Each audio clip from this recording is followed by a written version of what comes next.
My mother's she's a Southern woman from the Virginia area, and this is what I found out later. And I only can remember for a small period of, from a real small increment of my life that I lived in Bedford-Stuyvesant in the early middle '70s.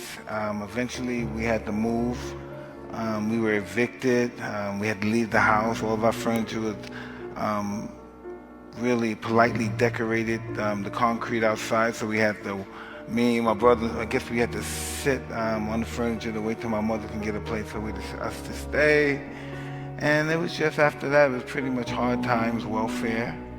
We moved to Brownsville, which was a much more aggressive neighborhood. And it just wasn't good. It was just crime-infested, drug-infested neighborhood. And it was very aggressive, and my mother knew a lot of men. Her and her friends knew a lot of men. It wouldn't be abnormal for me to come from one of my friends' houses, to come from outside a man and a woman that's in one of my mother's room. My mother's in the room with a man and a woman, and we can't go in the room, but we have to stay outside in the kitchen, perhaps or the living room, and we can't go in the back of the room until they're finished. And that's just how our life's been. And as time went on, I've learned to while people were in the back, that I would, and they fell asleep, I would go in their pockets and take their money. Because even though I was a street kid and I would come with like a tough kid, I never had an ego. I was never really jealous of anybody. I never really thought much of myself. But when I met Cus and I started talking to Cus, he made me believe that I was a god. He made me believe that, for instance, Cus would say this. Now, to Cus would say, now you hear this? Because Cus had he had this really megalomaniac ego. He said, let me tell you something. You, all the prophets, all the gods you ever know about, if they had a son, their son couldn't beat my fighter. Know why? Because he's my fighter. I can't say honestly I have a very deep affection for him. I do. To me, he's my boy. He's with me. But I often say to him, I owe you a lot, and he doesn't know what I mean, but I'm going to tell him now what I mean. If he weren't here, I probably wouldn't be alive today. The fact that he is here and doing what he's doing, and doing as well as he's doing, and improving as he has, gives me the motivation and interest to stay alive. Because I believe that a person dies when they no longer wants to live. But I have a reason with Mike here, and he gives me the motivation. I will stay alive, and I will watch him become a success. Because I will not leave until that happens.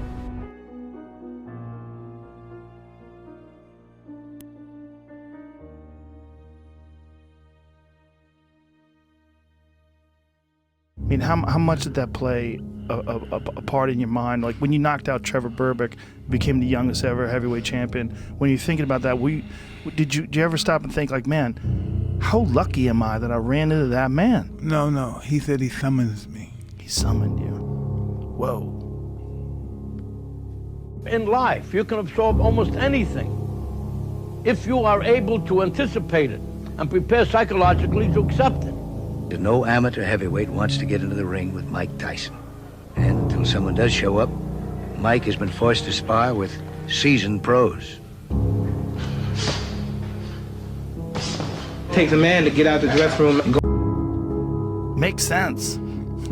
I mean, you think about a man whose life work involved psychiatry, involved the mind, boxing, hypnosis, training all these boxers. Floyd Patterson had all these great fighters. And then he wants one great one before it's over. And he summoned you. He wants an animal. I think I was just born for it. I don't know if it's born to be a champion, but I have that in mind, but I'm at least born to be a fighter. He summoned you. What did that feel like for you? Did it make sense? No, I believe what he told me. Yeah. Everybody's a fighter in their own right. You're a fighter, I'm a fighter. Everyone that's in this room, even the newspapermen, they're fighters. But everybody don't get up every morning and run. Everybody don't go to the gym every morning. And everybody don't have enough discipline to wait in the locker room for 2 hours or 3 hours, then go in the ring and do what they've been taught all those years in the gym. And so that's what separates a champion from a mediocre fighter. What about talent? talent. I don't believe in talent. Well, some people, they have talent. It's good. It helps when you have talent. As long as you have a lot of determination and willpower, that's all you need. And you have to have the will to win. Discipline. Discipline enables a person to do that which needs to be done, which is also my definition of a professional, no matter how he feels within. And fight training. The physical part of boxing is so minor that most people would never believe it or accept it. Because in my opinion, the mind and emotions are about 75% of boxing. I mean, I don't know if I believe you could summon someone, but goddamn, that seems like it's real. Yeah. That seems like it's real. I don't know, I think you can do whatever you believe you can do. If you really believe it. Yeah. I tell them that at the beginning when they start, if they will do their job as well as I do mine, the result is a foregone conclusion. Well, that was what I got out of all the things that I read about you and him together, and being able to talk to you about you and him, is that he gave you these tools to understand the way your mind worked, and you just ran with them. I'm an extreme kind of person. Yeah, so I get carried away.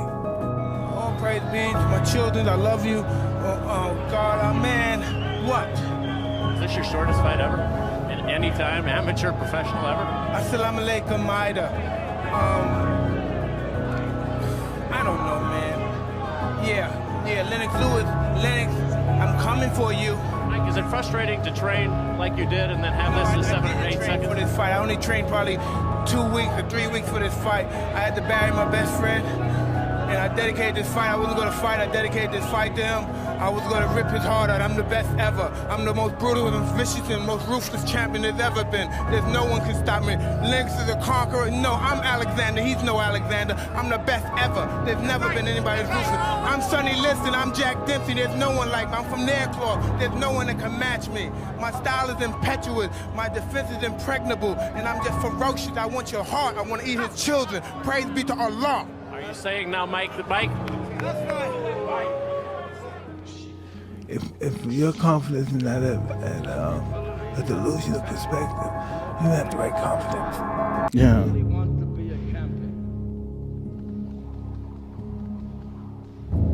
Tyson not only has a very hard, terrific punch in either hand, but he has developed elusive qualities and has the most important quality, the will to win. He has the desire to win. He wants to be the best. And with a fellow with this type of competitive spirit, plus the knowledge that he has gained and the punching power, I can't see him lose. You get so amped up, Mike. Even he's sitting here talking to you about these things. I could see it in you. You get amped up, even just talking about achieving things, talking about success, talking about the mind. You know, I could see it inside of you. You get very fired up about these things. Yeah. I have to be serious about anything that I want to accomplish. Yeah, that intensity is what made you special. I put that heat on him, and he didn't want to continue. I was hearing all this stuff. He's a tough guy. He's not going to lay down. He's not like anybody else. He's going to come to fight. He's a good boxer. And he didn't. Listen, to fight me alone, I don't care what whatever you say about me, good or bad, you got to have heart to even get in the ring with me. It came from my street life, from being locked up for stealing and facing unbelievable odds as a young kid. I had great perception. And once I watched this guy fight, I just knew it was a matter of time, but I knew my time was soon.